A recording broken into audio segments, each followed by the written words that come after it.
Yeah, MLB Data Warehouse. Where the spreadsheets flow and the takes get spicy. John, Tim, Doc, let's go. Welcome to the warehouse, stat stack to the ceilings. Exit below's flying, launch angles got a feeling. Tim in the corner with the prospect report. Reading fan graphs, blurbs like it's soft core sport. Junior and double A, Tim's losing. Yeah, Prospect Warehouse Podcast, baby. How you like that intro? Tim Kanak, your host here. You can find me at Fantasy Ace Ball. And with us today, you've got John Anderson, the Hefe, the Heifer, the non-Heifer Hefe. And you've got Doc Eisenhower at Doc Eisenhower on the X. And you like how I'm going to say everyone's X handle except for John, just because I don't want John to ever get to 30,000 before me. Yeah. No, I'm just kidding. But yeah, we got a new beat to throw down the beginning of the podcast. I think we'll go back to the other one. It doesn't fit us, hip hop. Oh, come on, dude. I like the beat. I don't there's Doc I already know is not into it, but I think that was a solid beat. There's a full verse for each of us too. It's AI obviously, which is something, but it's got a verse for Doc about how he likes all the guys that are recovering from heart surgery and had tough childhoods and that, and it's like stuff about my bad attitude and Tim's prospect stuff. So it's amazing what you can do, but we probably need to go back to pop punk. That song was brought to you by Max Clark's Chains. Yeah, that's right. Yeah, 10 Chains. That's the name of the rapper. So I'm curious, how did you prompt that song? Did you actually write anything in it, or did you just say, make a rap about MLB Data Warehouse? Because I did one too. Yeah, after you showed me yours, I was like, let me see how this thing works. I've never done like a music thing with AI. And I didn't even prompt it at all. I was just like, hey, literally all I put was make a rap about the Prospect Warehouse podcast on MLB Data Warehouse. And then it like literally knew about all of us. It was kind of weird. Really? It was a little freaky. Like I think it had something about Doc and Narrative Street. It had something about the F scores for me. And it was like Tim throwing down F score, like I don't know, fluid F scores or something like that. Wow. And yeah, it is a little creepy because I did not prompt it at all, except for I just said Prospect Warehouse Podcast. It knows where to look. In like 2 seconds, it probably listened to every episode in like 2 seconds. Yeah. I gave it specific things to write about, but yeah, it's crazy. The music industry is in trouble because it all sounds the same as the real stuff. So before we jumped on here, I was actually just telling my wife, because I read this thing. It said that the CEO of Anthropic is not sure if Claude is now like sentient or not. He's like, I don't even know if my own AI is conscious or if it has taken over things. Like they have no idea. The AIs at this point, they have the people that have started them and created them have no more control. Like basically it's wild west of technology. How can it be sentient? Nobody understands consciousness. It's a computer. It's just running computer code. I don't know. I think we might need to call it a Doc Holiday to come and execute some AIs. So that just unplug it. You just unplug the thing. I mean, I know it's not plugged into one place, but I think we're okay. I don't know, man. John Connor. Doc, do you have a good Arnold voice? You're an actor. I'm sick right now. Let me from Terminator. This is one movie. I've been smashing cough syrup and whiskey. Says like, what is it? You got to get to the chopper. Yeah, it's kind of okay. Yeah, that's a little bit. That's okay. There you go. Yeah, you got his drunken whatever down pat. So actually, what guys we're going to talk about. What's a good line from Jingle All the Way? What's the name of the superhero in that one? Yeah, didn't he like? Yeah, what's that? There's like one scene in that one that's famous. I can't remember that scene right now. I used to have. I don't know if you guys ever saw this. Okay, so we're taking this one way off the tracks. I don't know if you guys ever saw. They used to have these boards. Yeah, they used to have these boards where you could like play sound effects from certain like actors or movies, and they had an Arnold one that was fire. And I'd always press the little buttons on the Arnold one. You prank call people with the soundboards? Yes. Yeah. Yes. Yeah. There we go. Yeah. I'm not the only one. Yeah, right, no, dude, I ever did that. 2012, 2013, like middle school, we were doing that. That's classic. You were in middle school in 2012? What? No, I would have been I was 21. gonna say, Sorry, I was gonna say, 2005, bro, you're way younger than I thought. 2002, 10 years, 2002, 2003, 2004. That when you dial up. Okay, I was gonna say I was in like grad school when you were in middle school. What's going on here? I'm 35. Yeah. All right. Let's get into some shortstops. We got Dynasty shortstops coming your way. We already did prospects. We already did a redraft. So here's Dynasty tier 1. This one is a tier of 3. This is the most simple, basic tier of all time, but it's tough. We've got Bobby Witt Jr. number 1 because it's me. I've got Gunnar Henderson number 2 instead of Ellie, and I've got Ellie at number 3, but it's still all the same tier. So Bobby Witt Jr., Gunnar Henderson, Ellie De La Cruz, keep 1, draft 1, cut 1. Doc, go. Oh, bro, I'm going to tell you one thing right now. Wasn't fully paying attention, but jumping in, Bobby Witt, keeping him pretty easily. I mean, we were spoiled 2 seasons ago. He's still really young. Yeah, 26 years old. Is he even 26 yet? Or is he about to turn 26? This is his age 26 Yeah, season. I think he's like actually still 25. But anyway, it doesn't matter. He's still a baby. Yeah. He's got his best years probably hasn't his best season probably hasn't happened yet, which is crazy, especially because they just moved the fences in and the team's getting better around him. So the counting stats will go up. Oh, it's a tough one though. I do love Gunnar. I think people, if you haven't totally given him a discount, I wish he got more of a discount after last season. You know, people are clearly still believing in the kid. I like Gunnar. Just love it. He's a good country boy. Man, it is tough though. This is like Ellie could go off again for like 50 steals, 30 home runs, 50 steals. And I don't think Gunnar has that. So real life, give me Gunnar. Fantasy baseball, I gotta take Ellie. And so I'm cutting Gunnar, which stinks. That's right. I agree. It hurts me a lot. I had to give you a long way around it. Okay, so Gunnar Henderson or Gunnar Stahl? What? Gunnar Henderson or Gunnar Stahl? I don't know what that means. These references, I don't. Deep cut, D2 the Mighty Ducks. Gunnar Stahl. Gunnar Stahl is the Icelandic hockey player who was leading the tournament in goals. And Julie the cat saved the day and stopped him from scoring the game. I tried to show my kids Mighty Ducks 1, and there was they were swearing in it. It's like this is 1990s kids movies. There was all kinds of not like F words or whatever, but yeah, watch Sandlot. Sandlot's pretty bad, dude. Freaking A, come on. They can't, so I would turn it off. We shut it off. It was too bad. They weren't that interested anyway, but yeah, you gotta let Gunnar go. Here, Tim, do you disagree? I disagree. Yeah, I disagree. I'm keeping Witt. I'm drafting Gunnar, and I'm cutting Ellie.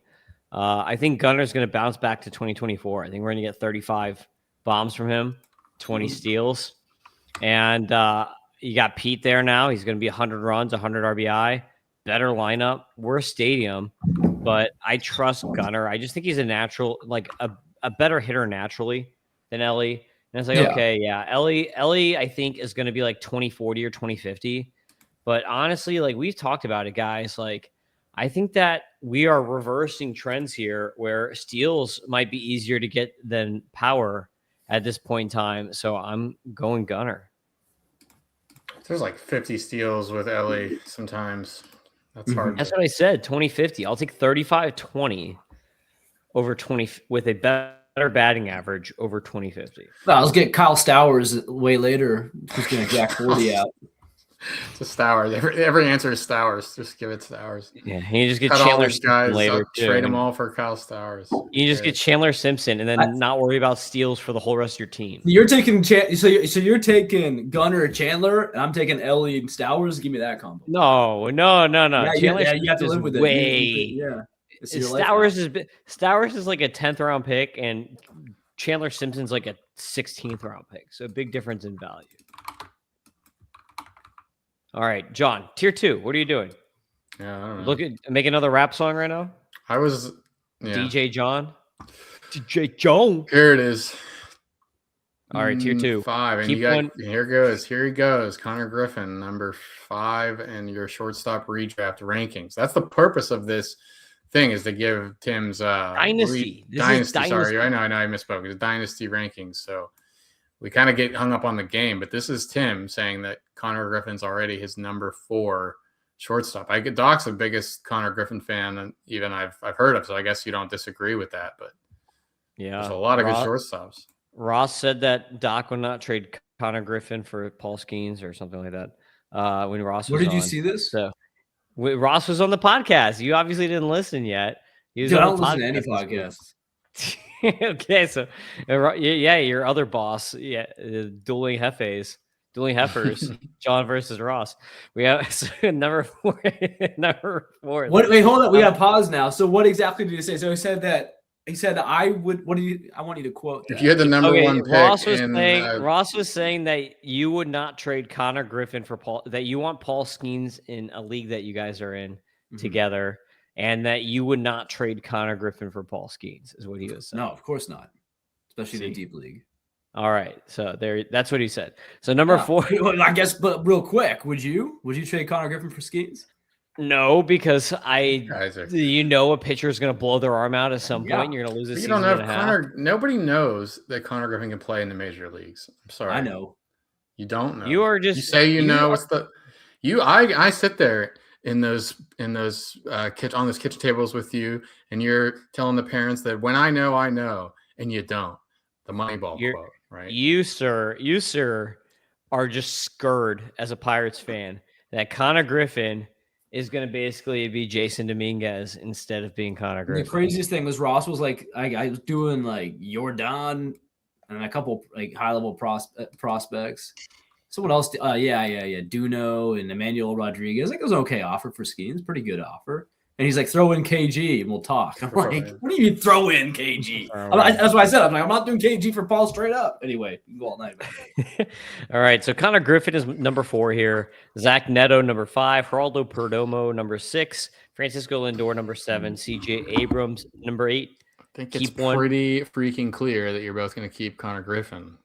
Keep one draft. Well, let it play out. Keep one, draft one, cut 3. Let me do this. You cut Perdomo. You cut Abrams. You cut the love of your life. Yeah, you cut those 2 easy. Yeah, all right. Yeah, you keep Griffin. You draft Lindor. See, look at that. I guess that means Neto you cut. You could cut Lindor and kept draft Neto, but I'll stick with that. Cut Perdomo, Lindor, Abrams, draft Neto, keep Griffin. See, even the non-prospect guy is keeping Connor Griffin in this bunch. Yeah, I wouldn't even consider it with the first 3 guys, but there you go. All right, what do you think, Doc? I mean, a lot of these guys are pretty similar. Like I like other than Connor Griffin, who I'm keeping. That's one of these is not like the other. I think Perdomo is not going to completely fall off like some people may be expecting. Neto, I think people are like, Neto is basically Lindor. And it's like, how about we just have Lindor, especially in an OBP league or any kind of ratio league. So if we already have, especially for a redraft. I like Abrams' upside, but he's kind of, I feel like the floor is he's going to have some rough seasons mixed in with some great ones. So Lindor, he's not off the cliff yet. A couple more seasons, he's still got this Class A kind of stuff. So I'm going to draft Lindor. Look at that. Doc basically was saying a lot of the same things that I was saying in the last podcast, even though he didn't even listen.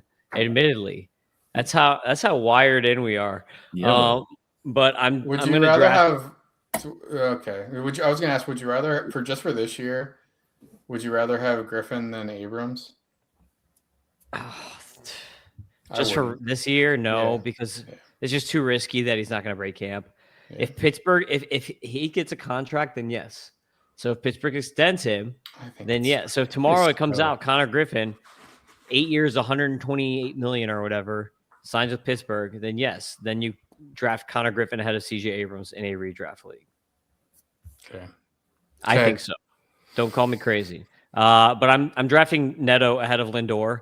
We kind of talked about this last time. I'm doing that because of the injury. If it wasn't for the injury, then I would draft Lindor ahead of Neto. But I think that the injury, hamate bone, saps enough power from Lindor that Neto will be the better player for this year. So that's the one difference. You guys are keeping Lindor or drafting Lindor. I'm drafting Neto due to the injury. About this 27% strikeout rate for Neto last year. 6%. He doesn't really walk as much either. Yeah, there's a big gap. There's a 20-point gap between K and walk for Neto. Again, 27% K, 6% walks, 257 average. Doesn't it feel like he could be a dude that hits 240 one of these years? I mean, he's home runs plus steals. He had 23 homers and 30 steals in 2024 last year. In a shortened season, he had 26 homers and 26 steals. So that's been awesome. But I don't know. It just doesn't seem as safe to me as a lot of people act like. Well, I would say that even with the injury, Lindor probably hits for 10 points of better batting average. But I think that Neto is going to beat him in both power and speed because Lindor is hurt. And he's obviously going to play in more games because we don't know when Lindor is actually going to debut. So he's going to have more counting stats. So if you're getting more or less the same thing with a healthy younger player than an injured older player, it just makes more sense to keep Neto. Lindor's been doing it a lot longer, so maybe you could say he's safer, but I would say he's not because drafting injured players generally backfires to some degree. But it's not like a re-injury risk. You're just risking like 5 to 10 homers, you know. Yeah. I'd say he loses like 5 to 10 homers off of what was expected. He might lose like 10 points of batting average because he's not going to be hitting the ball as hard. So you're going to lose some line drive hits. It's not a guarantee, but it's something you have to incorporate. But some guys are fine, you know. Yeah, exactly. I mean, it's not a point. Like if you're in a roto league, then Neto. If you're in a points league, then maybe you still go Lindor just because he walks more, doesn't strike out as much. But I think in a roto league, you still pick Neto. What do you think Connor Griffin's going to do this year? Like, imagine he's on this team all year. What's his homer steals average? What's your guess? Because I'm going to laugh at it, I think. Okay, if he is on the team this year, I think he hits like 240. Fine. If somewhere around 240. If we're saying he breaks camp. He hits around 240. I think he gets 24 home runs and 46 steals. 46. With like 90 something, probably like 90 something runs, and then like 60 to 70 something RBI. He'd have to end up at the top of the lineup. I guess he eventually would if he's doing well, but yeah, I don't know. It'll be really fun to see. I'm excited about it. I'm excited to see what happens for the Pirates, but you will not find me being optimistic. Yeah, what's your line? Head to head matchups. I'm way more excited to get Griffin, but Roto, you're like missing. You're at risk of not just him starting the season, but him starting the season and like having to figure out major league pitching as they figure it out. If he starts the year, what's your guess at homers, steals, average? If he starts and never goes down and stays up, 20 home runs, 20. People forget he's faster than he is. Like, right. He's more known for stolen bases. Yeah. 20 home runs, 25. That's crazy. 20 home runs. I'm going to bring it down a peg, but 20. If he plays the whole year, every game, 20 home runs, 25 stolen bases. 219 average, but 219. 330 OBP. Okay, well, that's 321 OBP. 321. All right, that's not insane. It's okay, but it's the thing. Like, but I think he's going to get better as the season goes on. I think that's worse than Abrams. Abrams is much better than that. Yeah, I think by the end of the season, though, if he gets like a good amount of run, he'll hit a stride and he'll like end the season like, I don't know, like 270-ish, crushing baseballs and stealing bases. All right. We good? Yeah, next tier. By the way, the reason I said that was O'Neal Cruz had a worse batting average. You know what I'm saying? Like, as long as you're better than O'Neal Cruz, you play enough, you'll get I like how Doc will mute his feminine burps, but then cough straight into the microphone. Feminine burps, bro. Wow, this guy wants to hear my... You muted your burp last time, dude. And no, it wasn't because it was feminine. It was because it was like toxic. It wasn't like a big beer belch. It was like I'm kind of dying, gut rot. I'm just buzzing with you. Tier 3, keep 1, draft 2, cut 2. We got Aiden Miller here, my boy. We got Bo Bichette, another one of my boys. We got Trey Turner, John's boy, literally. We got Corey Seager, and then we've got Colt Emerson, who John is like, I don't even want to hear anything about on the last podcast. He literally said, I don't want to hear anything about Colt Emerson. You ranked him like 11th or something. It was crazy. 19th. He might break camp for the Mariners, and he's a hit plate skills guy. So anyway, Aiden Miller, Bo Bichette, Trey Turner, Corey Seager, Colt Emerson. Keep 1, draft 2, cut 2, Doc.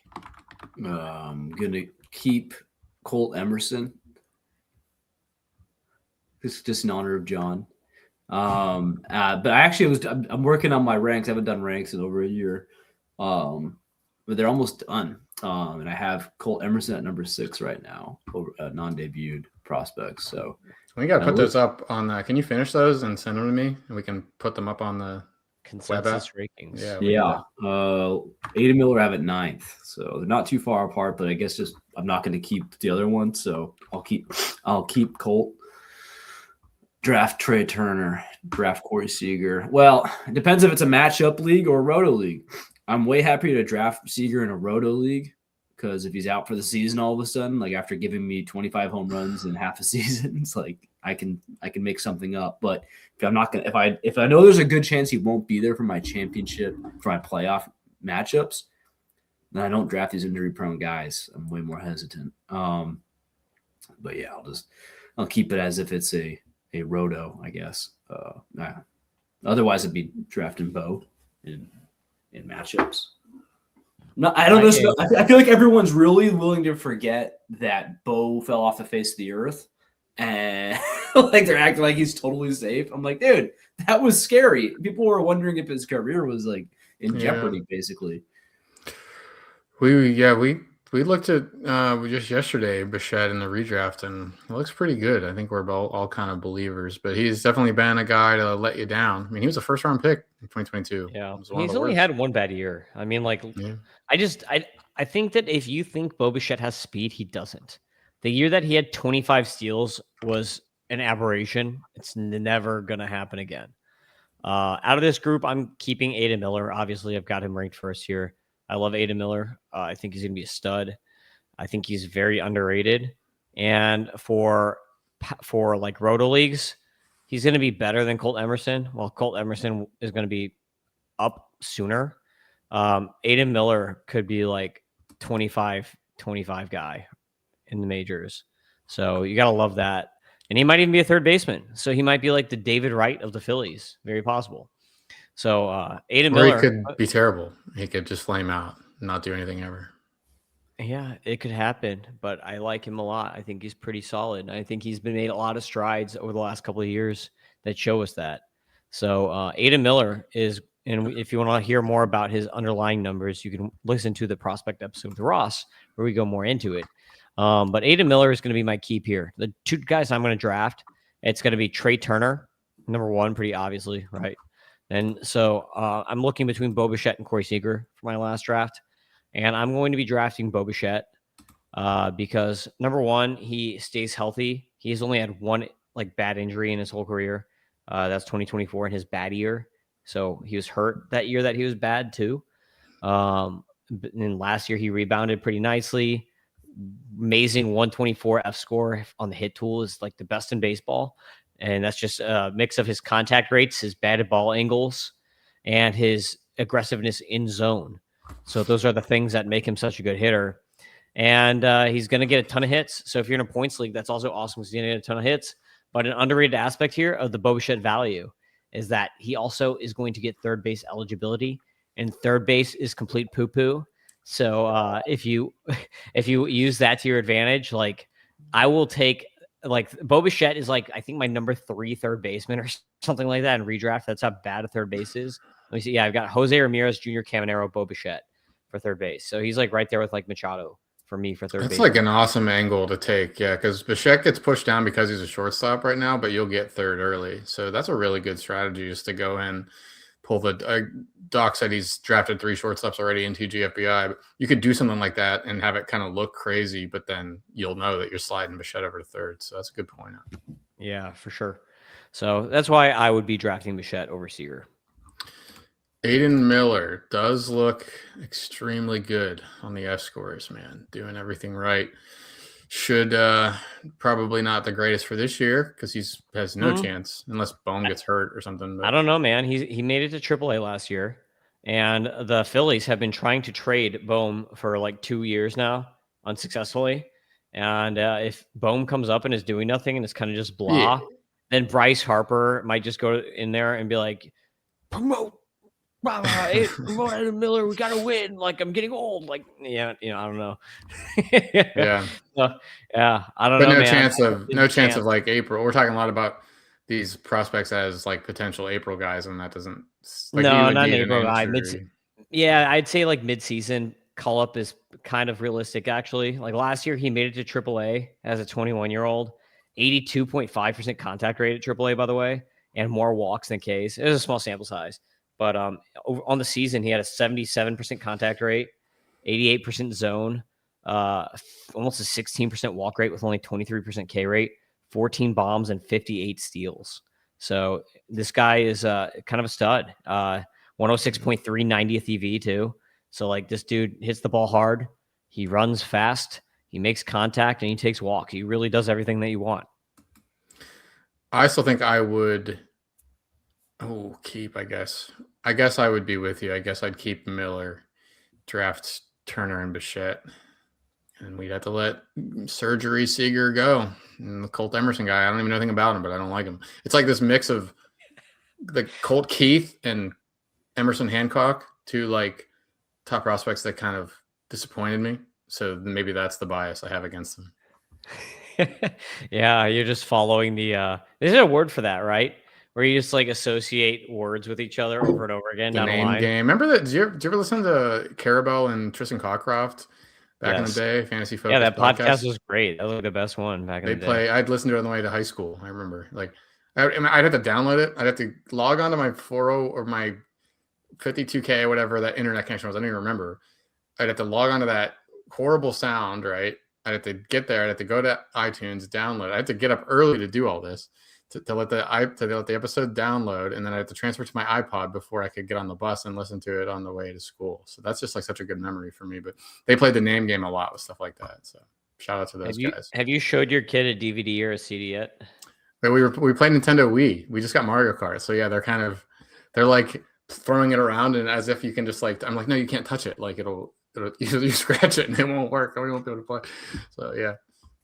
Yeah, I give my kids one of those things where you would look through like the visor and you could put the little disc in, like nice. Animals and stuff like that. Right. They completely destroyed every single one of those little white things that you put in the visor thing. So next tier. Yeah, great stuff. Big one. Yeah, this is a big tier. We have 7 guys here. So Colson Montgomery heads off this tier. Ezekiel Tovar is next. John and mine's hero. Jacob Wilson, 3rd in the tier. Jeremy Pena, 4th. Willie Adames 5th, Mookie Betts 6th, Trevor Story 7th. So keep 1, draft 2, cut 4. What are you doing here, Mr. Doc? We haven't had a narrative street yet. We need narrative. We need a narrative zoom on Doc. We need him to be a tiebreaker. Narrative guy, Doc. Come on. Tiebreaker on Mookie Betts too. Give us your takes on Mookie Betts. I got takes. Yeah. Colson Montgomery was an athlete.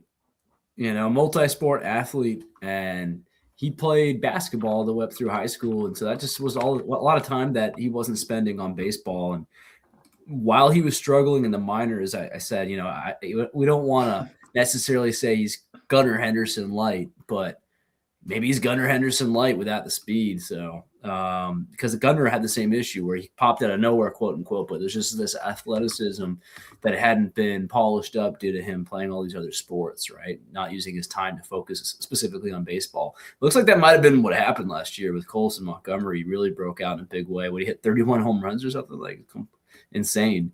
Look at this guy, hooping out. And so I guess it just depends on your league. But it's funny. I feel like MLB Pipeline gets really lazy and comps everyone to Corey Seager with their 6'4" and the shortstop. Mm-hmm. But I actually think Colson Montgomery is a decent comp. Like that makes sense. Didn't you say the same thing with Ross, Tim? Well, no, we were talking about Seager comps. Someone else. Yeah, no, we were talking about Bryce Rayner because everybody says, and then that's when I was like, everybody says every lefty shortstop is Corey Seager. Yeah, because it was Colson Montgomery, and then it turned into Bryce Rayner. Rayner's fast though; it doesn't make any sense. Yeah, it makes no sense. I agree. No, it's tough. Probably keep him, I guess. I really like Jeremy Pena's upswing. It's tough too. He's still 28. Again, I feel like his OBP is not that great. I don't remember. It's like 328 or something. But his average is great. So let's say broke a finger too. Huh? He broke his finger, but he's apparently he's barely gonna be out. He's gonna miss like 1 week. So it must have been I guess I'll keep Colson Montgomery. Nobody's buying Colson Montgomery's like successful season. Like his value is low. Apparently, even me, I'm like not fully in, but I'll keep him. So I guess I am more than everyone else. So I asked John on the redraft pod, Colson Montgomery or Munetaka Murakami? Yeah, Doc, what do you answer that? Because I didn't know. Oh, easily Montgomery. I mean, Murakami, his contact rates overseas were pretty horrific. Like, I'm not sure it's going to work out right away. So same with Montgomery though. This is the plate discipline thing. I guess I meant to do. It's not the same with Montgomery. His contact rates are bad. Let me see. I want to see what you're talking about here. He had a high strikeout rate last year, 29%, 69% contact rate, 80%. No, these contact rates are okay. So in the minors, first of all, in AAA, it was 88% zone contact last year and 74 total. And even in spring training right now, he's doing pretty well. Last year, 82% in zone, 70% contact overall. It's fine for his rookie season. Murakami, I'm pretty sure, had like a 63 contact rate against garbage pitchers. Yeah. So that's the difference. Maybe let's see what his spring training. Maybe he just can't hit splitters, man. And everyone in Japan throws a splitter, and that's the problem. Maybe how come I can't find him? He can hit 95 mile an hour fastballs. Well, Murakami's got 0 walks so far and a 40% strikeout rate in spring training. So there's that. 56. Did he hit a home run somewhere? That must have been batting practice. Yeah, it's not on here. You're right. 38% K rate for Murakami, no walks, like you said. 64% zone contact. Overseas, 63% the last 2 years in bad baseball. Bro, who eats more pasta? Not the same. Murakami or Colson Montgomery? I'm not taking Murakami anywhere. Like, not even for pasta eating. For like sushi eating, absolutely, dude. Like if all you can eat. We're the most pro-America fantasy baseball podcast, and we're planting our flag against the Japanese this year. We're Team Taiwan here, and not Japan. Yes, we are Taiwan and America. The only we'll die for Taiwan. The only other keep option here is nobody. I guess you almost by default you might have to go Montgomery. I don't know, Tim. What would you do? Yeah, I mean you could keep Tovar if you're a believer that what he did was real. You're just never gonna be thrilled about him. He's more just that was fine, Yeah. I mean, I put Montgomery on top here for a reason. So I would barely keep Montgomery, but it's actually pretty close in my mind. Tovar is gonna hit for a better batting average no matter what, every year. The thing about Tovar is that his plate skills are not good. His plate skills are like Javi Baez-ish. 3-4% walk rate with a 28% K rates. So while he has a good hit tool, his plate skills are pretty atrocious. Swing strike rates are off the chain. They're off the 10 chains. 19% swing strike rate in his 2024 amazing season. He does not have good plate skills. He still has a way to make it happen because he's in Colorado. He's so aggressive. He swings so much that he usually doesn't whiff. When you're swinging at everything, you have 3 chances to make contact because you're not taking strikes, so you don't strike out all that much. It came up a little bit last year, but it's not great. Not an OBP league guy for sure. Yeah, I guess there's an argument in a points league that maybe you would keep Jacob Wilson in a points league. I didn't get to draft my second guy. Y'all ran over me. Right, we did. All right, go. So I'm running over you. And I'm taking my time while I do it. I don't know who I want. Awkward. I was gonna say awkward silence. No, I'll think it's kind of funny. It's a good tier because it's tough to pick. I mean, yeah, if you're in a batting average only league, probably go Wilson just as a fancy Luis Arias, I guess. Mookie Betts take, please. It's a concerning drop off. I think he's so good that he'll figure out a way to stay fantasy relevant and real life relevant. Is he qualified he's not qualified at second base right now. He's not. He only played shortstop last year. Yeah, so that's a huge problem. Gosh, Trevor Story might be like if it's not a BA only league, maybe I go Trevor Story instead. I would cut Pena, Story. Wow, Pena. Wilson, Adames. Draft Betts. Draft. What did I just say? Did I already cut? Maybe I would draft Story. I'll draft Story, Betts, keep Montgomery, and cut the rest. You're gonna regret Pena. Yeah, I would draft Pena, and I would draft Tovar. That would be my drafts. Actually, Mookie Betts hate. It's crazy. It's close. I'd almost draft Adames, but I'm definitely drafting Pena, even with the broken pinky finger or whatever it is. The rest of these guys, it's almost like, what league are you in? Like, it's so league dependent, right? It's like, okay, if you're in a points league, you're gonna probably go Wilson. If you're in a league where you're trying to get bombs, then you probably go Adames. So did you know that? Pretty interesting. I just think that Tovar with the Rockies benefit and like he's gonna hit at the top of the lineup. He's got a good hit tool. Like I feel like he's just like the most, I don't know, consistent of these guys where he's not gonna hurt you and he's gonna put up stats besides Pena. I just trust Pena way more than Betts. I trust Pena way more than Story. Those guys are 33. 33 is a big drop off year. I've done a lot of aging research in the past, and there's like everyone wants to say it's a curve, but the curve is different depending on like the skill level of the player. So like there are different drop off points. Drop off points are usually like 31 years old, 33 years old, and then like 36 years old. 36 is like your superstar all-star drop off. 33 is like your like medium to all-star type players. We could see a decent drop. Like Betts is going to be a Hall of Famer probably, but like we could see a decent drop off here. Like it happened for Nolan Arenado. Why not Mookie Betts? It's better. Did you know? Here's a quick trivia. Let's see if you can do it. There's only been 4 Giants to hit 30 home runs in a season since 2000. Who are they? Barry Bonds. That's right. Jeff Kent. Yep. Willie Adames. And one tougher one back in 2001. 2001. Was it Aubrey Huff? No. Oh, that's a deep pull. Huh? Yeah. Huff's not that old. Guy, everyone hates that. Everybody hates that guy. Yeah. He's kind of crazy. 2001. I think he was a catcher. Posey? No, 2001. This is Bonds' prime here. You think he was a catcher? Mike Matheny? It was a Rich Aurelia. Okay. No, he's a second baseman, wasn't he? He's like a first. I remember that name, but I don't remember. I thought he played catcher a little bit. I don't know. Sorry, but he probably, dude, that guy took steroids for sure. The point being that I don't think Adames can hit 30 home runs again because no one else has been able to do it. I mean, all those other names, nobody's done this since 2005, 2004. No one had done it since Bonds. Willie Adames isn't that good. I mean, dude, Rich Aurelia here. Rich Aurelia for sure. I took steroids. Look at this home run totals. I'm gonna just go through it. He had 2, 3, 5, 9, 22.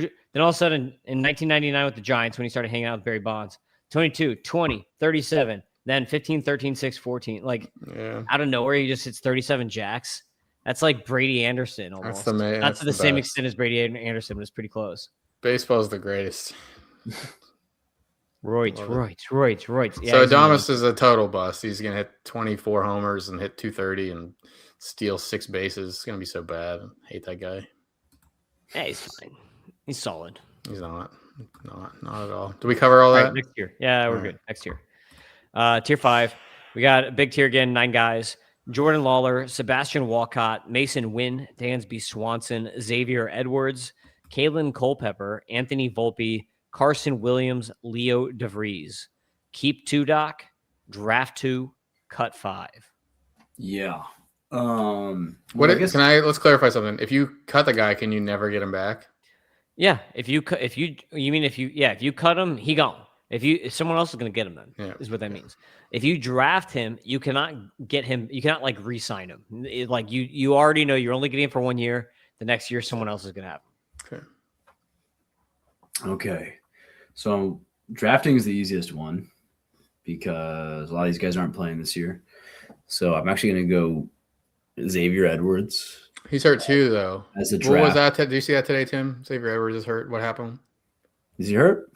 I don't know if it was serious, but something happened. Maybe it's that's not the point anyway. Pull that up, Jamie. Yeah. Pull that up, young John.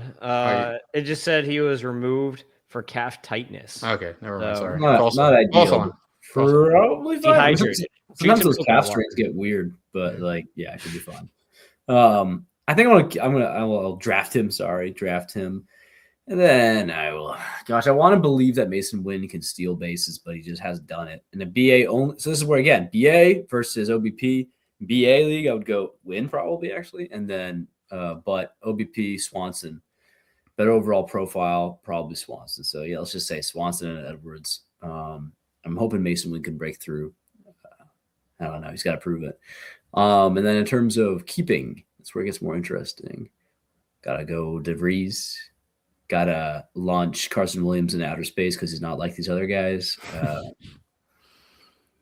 Kalen Culpepper always surprises me. I'm like, why is he up high on the list? And I'm like, oh, yeah, he's actually good. But I got to go Walcott. It's annoying with that his arm is no longer in one piece, but he'll be fine. He'll be fine. So Walcott, DeVries, keep. Swanson, Xavier Edwards, draft. I have a question. For both of you. Do these dudes, Walcott's going to miss this year, right? Yeah.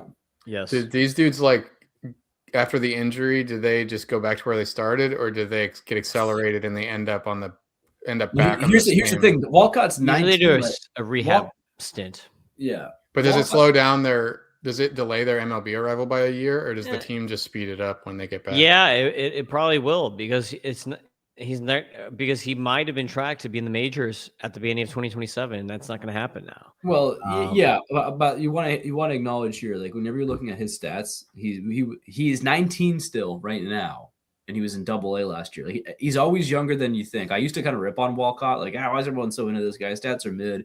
I just assumed he was 21 by now or something like that, or 23. But no, he's still a teenager. I think he's turning 20 this year, but. Next year, it's going to be the first year where he doesn't get that grace. It's going to be okay, well, now you're kind of getting age appropriate. So it'll be interesting to see what happens. But Walcott will still be young, still be at Double-A, which when you're in Double-A these days, you can be promoted up in a heartbeat. And so we'll see what happens. His potential's through the roof. And remember this, right? So they're not playing baseball when they're hurt, but they can still work out. They can still improve and enhance their – depends on the workout. But Walcott can jack up his legs or his core. Why did you start laughing there? Because you were laughing. Why did you? I don't know. Jack up. I thought you laughed first. I saw your smirk first. I don't normally laugh. Maybe it sounded like you were going to say he could jack something else. I guess I don't know. I mean, yeah, it's 19-year-old boys. You never know what they're going to do. Forearms. Get that UCL revved up. A lot of free time for a 19-year-old boy. They do shameful things.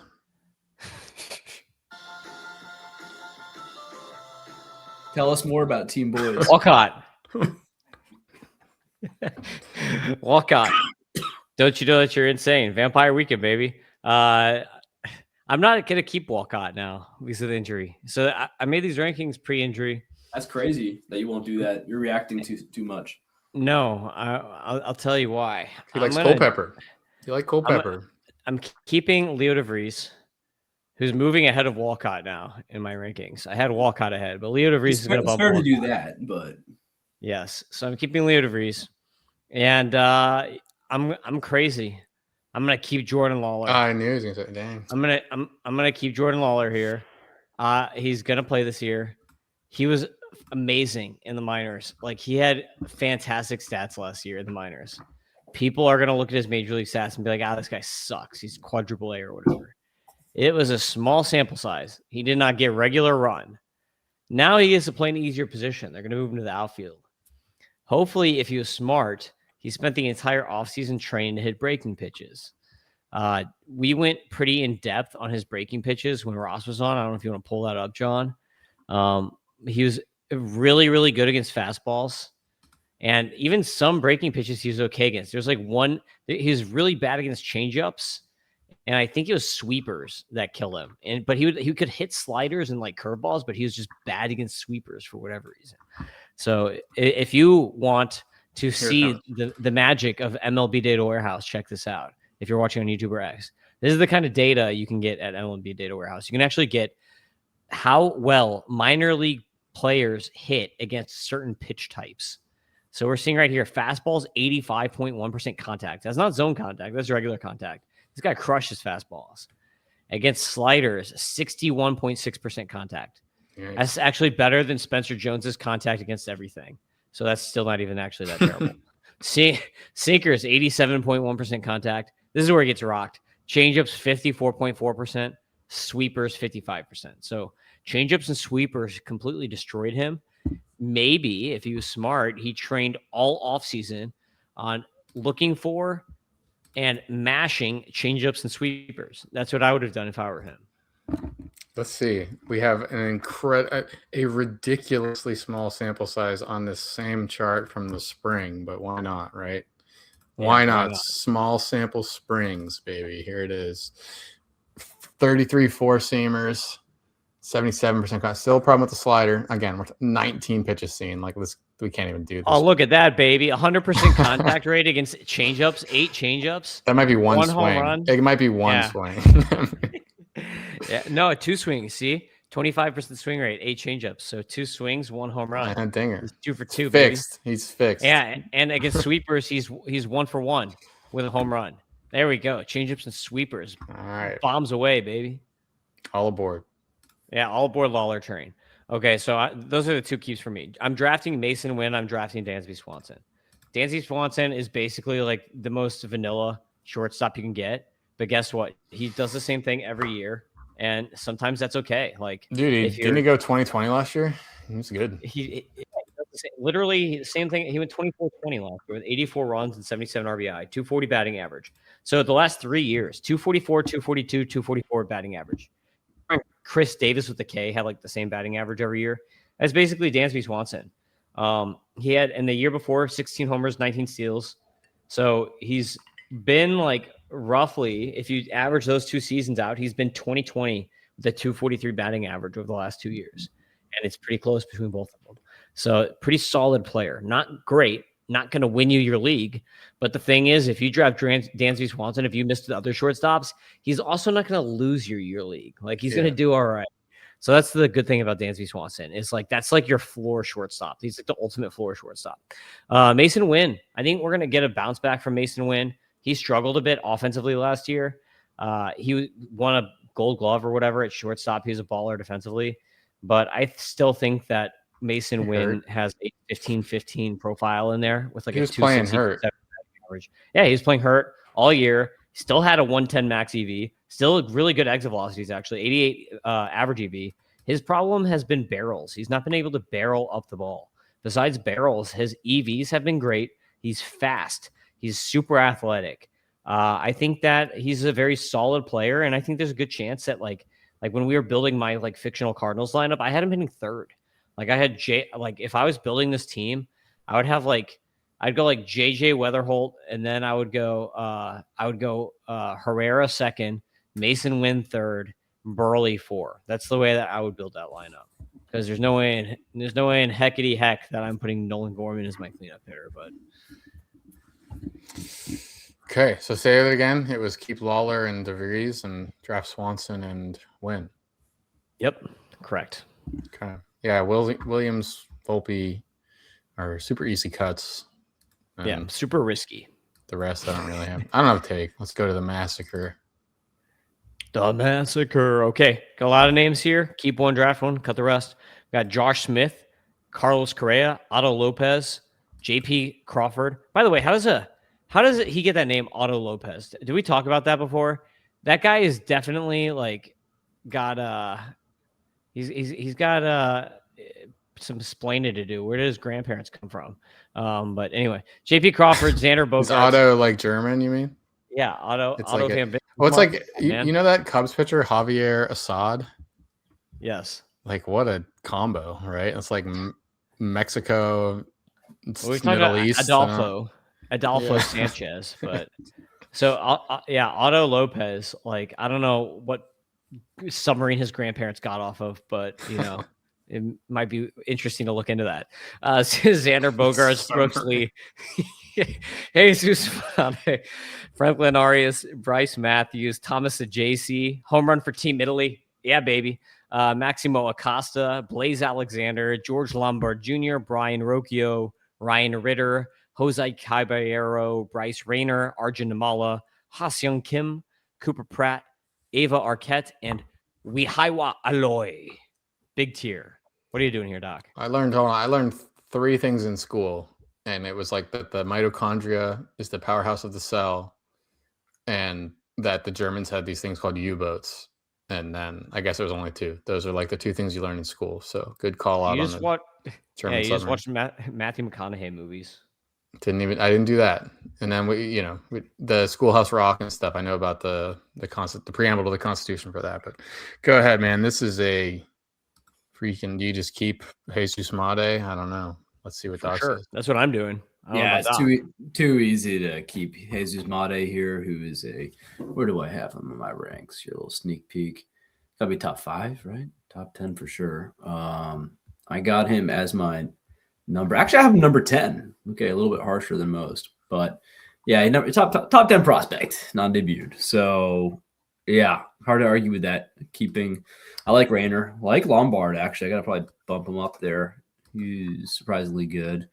So easy though to keep Jesus Made. He went on Made. I'm sorry to keep interrupting you. We might as well bring up this Dynasty. Here's the top 10 of the MLBDW Dynasty prospect. It was prospects only, so only non-debuted players. And yeah, Made went number 3 after Griffin to Doc to Griffin, Leo DeVries, and then Jesus Made over McGonigal. How did McGonigal not go second? Yeah. That's crazy. Yeah. But no, I don't think McGonigal should go second for fantasy baseball. Oh. I think Weatherholt's actually better too. What I have, this is a big reveal. Actually, is it controversial to have McGonigal 5th non-debut? Yeah, 100% it is. Wait till you find out. Basically, everyone's got McGonigal 1 or 2. I just think that's wrong. He's not going to steal that many bases probably, unless he does something very different from what he's done throughout the entire minor leagues. I don't think so either. I think it's going to be like 25-10 or something. It's fine. Yeah, he'll probably be really good, but there's going to be a guy on there who goes like 25-35. Yeah, Made probably. His name is Max Clark and Joshua Baez. Aiden Miller. Aiden Miller is probably going to be better for fantasy than Kevin McGonigal. Yeah, well, Kevin McGonigal also hit for like 300 every year. Yeah, I don't have Aiden Miller above him yet. Like I have to be like pretty sure, but McGonigal is like, if you want best floor. McGonigal's got a better floor than Griffin, which is the only argument for having him higher. But not going to do it. Points league. Nah. Points still count. Stolen bases and home runs pretty good. Depends on your format. So when guys will like DM me like, "Hey, my points league, who should I take?" I'm like, "What's your format?" They're like, "Oh, you're normal," and then it's never normal. It's always something weird. Yeah. You're not that off on Made at 10 though. I've got Made at 7, and then I think Ross also has him at 10 because we talked about that. So okay. Like there are a lot of people have him at like 3, but I think that's overhyping it. Like I would rather have JJ Weatherholt right now than Jesus Made for sure. Let him earn it. Don't have to crown him already. Yeah. And who do you draft here? I will draft Xander Bogaerts pretty easily. Correa? Easily. No, Correa. Lame. But Bogarts is pretty lame too, but like a little less. I don't know what your scores don't really like with Bogarts at all. But Tim hates. Tim's a Bogarts hater. I'm not like a huge fan or anything. He's like a shell of his former self, but like that shell, it's kind of what you're talking about before. That shell of like a really good player is still like okay. Maybe he was never good. Maybe he just was never good. Maybe he just didn't defend. If he got paid less money, I'd feel better about him. Well, and it's not a category, but like if you want the Michael McGreevy of hitters, it's Thomas Sagazy. You can get him for free. Big Utility doesn't want you to know this, but you can get Sagazy for absolutely nothing in any league, and he'll probably qualify at like 7 positions by the time the year's done. I got him playing center field. Yeah. I mean, I'm definitely keeping Mata here. Draft. Ooh, you know what? Oh, like on a per plate appearance thing, it probably is Correa, dude. I like look. This is how it'd be. If I'm at this point in the draft, you're not drafting for a starter. If you're drafting for a bench player, I'm going to take Josh Smith just because of the position flexibility, which is why I have him higher, because the dude plays every position.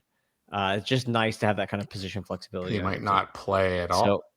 So yeah, true. Well, he will play. But if you're in my opinion, if you're drafting for a bench spot, you want Josh Smith for a daily bench spot. If you are drafting for points, you want Carlos Correa.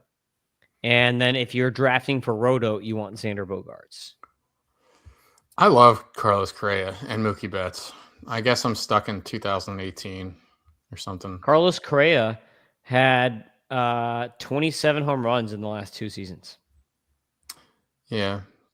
Carlos Correa had a 26 home run as his career best home run total. I play in a lot of leagues that don't count home runs, Carlos Correa hasn't had a single stolen base since 2019. So he has not stolen a base since COVID. Yeah. Yeah, the Vax. The Vax took it away from him. It's too bad. It's too bad what they did to him. I just think he can hit. I think he can hit 280, slug 480. I think he can hit 20 homers again with Houston. It's a nice spot. It seems like he just likes to be in Houston, right, Doc? Isn't there a narrative street here we can pave?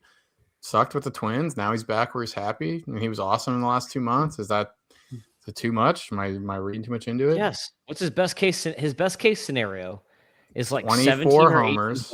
24 no way. Over. Bet. He has not had 24 home runs since COVID. Over 19 and a half. I'm over. You're under 19 and a half? Under. Yeah, way under 19 and a half homers. Put it on the imaginary board again. Yeah, way under, dude. His, in my opinion, his best case scenario is like 130 games played, 17 home runs, over. 65 runs and RBI, 0 steals. Over. With way like over. a 275 batting average. That's his best case scenario. Love him. I'm keeping Correa. Sorry, no way. Draft. Keeping Correa. Draft. Yeah, draft.